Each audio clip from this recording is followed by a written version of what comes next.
La presse étrangère continue toujours à suivre assidûment ces 24 heures de Francorchamps. Par exemple, la presse française accorde une assez grosse importance en général aux 24 heures de Francorchamps.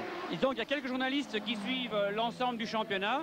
Alors il y a un intérêt particulier lié à Francorchamps, lié à la seule course de 24 heures de la saison, lié un petit peu à tout ce qu'on a dit et vu ces dernières semaines à Francorchamps également. Quelques-uns de nos collègues viennent un petit peu en observateur en vue du Grand Prix pour voir comment ça se déroule. Ceci est déjà effectivement un autre problème. Merci Yves Depart et bonne continuation dans ces 24 heures. Merci Michel Deville et merci à Yves Depart. Nous avons vu à l'arrêt entre-temps dans les stands de Van Buetti, Van Ramdonk et Kunches, des pilotes belges engagés sur une Honda 1500 GT, arrêtés là dans le stand et en s'énervant quelque peu, Daniel. Oui, là il faut quand même dire une petite chose, c'est que cette voiture a été préparée en moins de 5 semaines, c'est-à-dire que c'est une voiture d'origine, c'est sa première participation officielle en groupage, une voiture qui a été préparée par une équipe belge et tout à fait sympathique. Il faut quand même souligner que ce sont quasiment des amateurs et qu'elle est classée relativement loin au classement, c'est tout à fait logique. Et c'est un peu ça les 24 heures de Francorchamps, c'est un peu ça aussi avec un capot qui s'est levé, un capot qui s'est détaché, ça c'est une erreur de préparation assez importante. Nous sommes dans la montée des combes là. Dommage que le pilote s'arrête dans la mesure où il peut très facilement revenir à allure réduite, numéro 72. Alors le numéro 72, c'est une Toyota bien sûr, confiée à Bichel, Micangeli et Laman, pilote étranger tchèque, italien et allemand. Nous revenons donc là à la voiture belge, vous pouvez le constater, ce sont des jantes quasiment d'origine, jantes en aluminium avec des boulonneuses pour défaire les 4 boulons, alors que 4 coups de roue, alors que pour les équipes professionnelles, il s'agit d'une roue avec un moyeu central sans aucun problème, beaucoup plus professionnel bien entendu.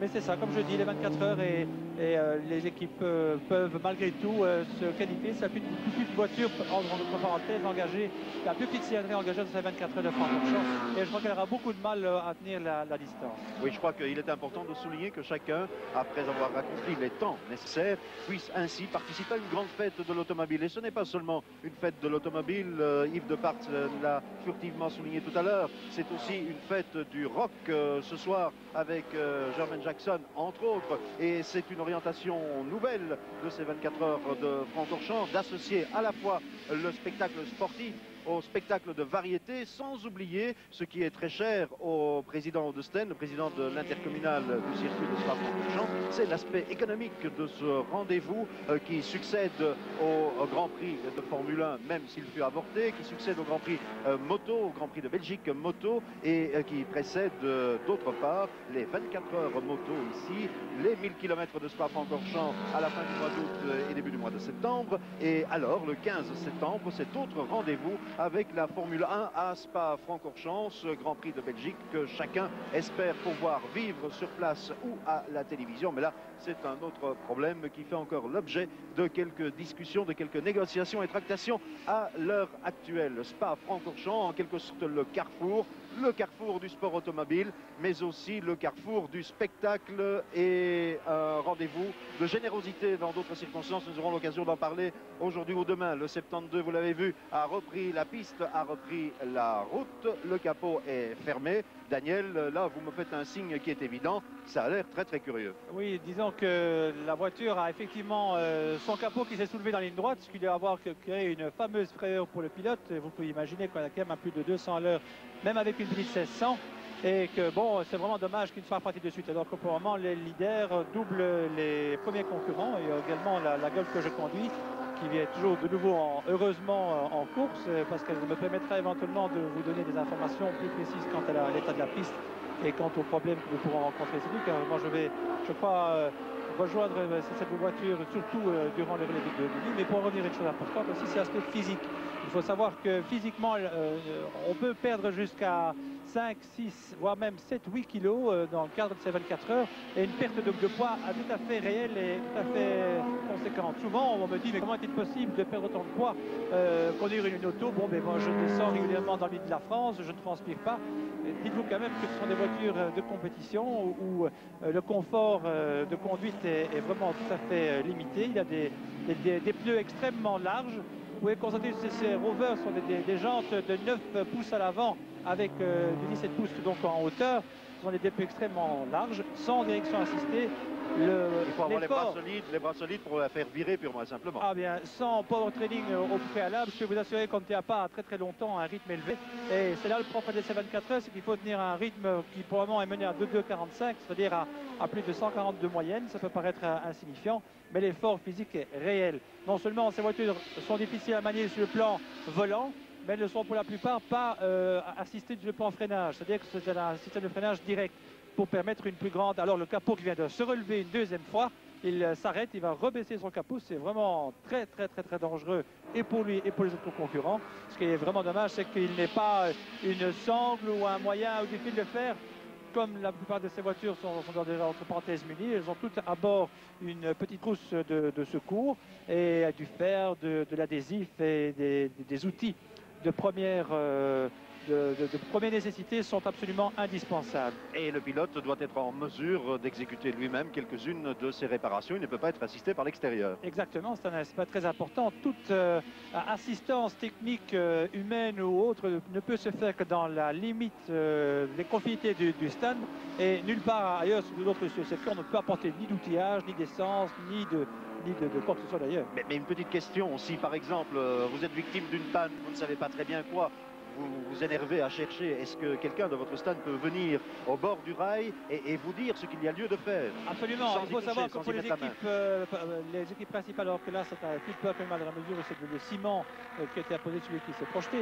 Pour les équipes d'usine, comme c'est le cas des rouveurs, eh bien, vous pouvez constater, elles sont équipées d'une petite antenne sur le toit avec une radio qui les relie en permanence à leur stand, ce qui pose d'ailleurs c'est un problème au niveau sécurité, puisque les radios de sécurité et les radios voitures doivent parfois se chevaucher. Oui, et le pilote est parfois distrait par une communication avec le voilà. stade, même alors, si c'est répété. Exactement, et alors il faut savoir que le pilote a la possibilité de converser avec son stand en lui indiquant les éventuelles difficultés qu'il rencontre. Et ma foi, moi j'ai été plusieurs fois rencontrer des problèmes sur la piste, je me suis fait rejoindre par les membres de mon équipe qui m'ont conseillé, mais qui ont trouvé à plus de 2 mètres de la voiture, qui ne peuvent pas la toucher, qui ne peuvent en rien apporter une assistance quelconque d'ailleurs. Alors le travail, c'est dans des stands que nous retrouvons immédiatement. Oui, Richard, à l'instant même, la plus petite cylindrée, la plus petite voiture engagée dans les 24 heures de Francorchamps vient de reprendre la piste. Elle s'est arrêtée assez longuement. C'est une petite Honda dont la cylindrée ne dépasse pas 1400 cm3. Et pour nous en parler, c'est Rodolphe Kunsch qui va nous en parler à l'instant même. Mais oui, c'est une voiture donc, qui a été engagée et tout à fait préparée en 4 semaines. Et vraiment, quand on sait que les équipages qui roulent sur BMW préparent ça au moins 6 mois à l'avance, c'est vraiment un exploit. Et surtout, qualifier la voiture avec un moteur 1400 contre des véhicules qui possèdent 1600 cm3, c'est vraiment un exploit. Maintenant qu'on est arrivé déjà à la qualifier, on espère terminer et on fait tout pour y arriver. Ici, on a eu un problème de jante qui ne s'adapte pas bien aux pneus. Et on espère que bon, ça ne va pas se reproduire. On ne comprend pas pourquoi les pneus ne se mettent pas bien sur les jantes. Mais de toute façon, je crois qu'on est bien parti pour terminer, je crois. En fait, 1400 cm3, est-ce que le moteur va tenir le coup à un régime soutenu? Mais disons, notre but, c'est donc de vraiment rouler régulièrement, parce que bon, les autres teams essaient d'avoir la Coupe du Roi. Nous, en fait, ce qu'on veut, c'est terminer, prouver que la marque Honda est une bonne marque qui peut y arriver. Surtout que bon, ils n'ont jamais fait de compétition, on est les seuls à y croire, et on veut le prouver. Et je crois que bon, dans 24 heures, on pourra montrer que cette marque est capable de faire quelque chose. Et surtout, on espère avoir à ce moment-là l'aide de l'usine, car on n'a vraiment aucune aide de l'usine et on fait tout par nous-mêmes. Il n'y a aucune pièce homologuée, on doit tout inventer, on a dû tout penser. Et de nouveau, en 4 semaines, je crois que c'est un exploit. Et on est toute une équipe, surtout d'amateurs, qui se veut professionnelle et tous bénévoles. Je crois que c'est surtout ça qu'il faut saluer. Eh bien, c'est une belle tentative de séduction. J'espère que vos appels seront entendus par l'usine. En tout cas, il restera à voir dans quel état de morale vous serez à l'arrivée, si la voiture est là ou si elle n'est pas là. C'est gentil, merci beaucoup. À vous, Richard.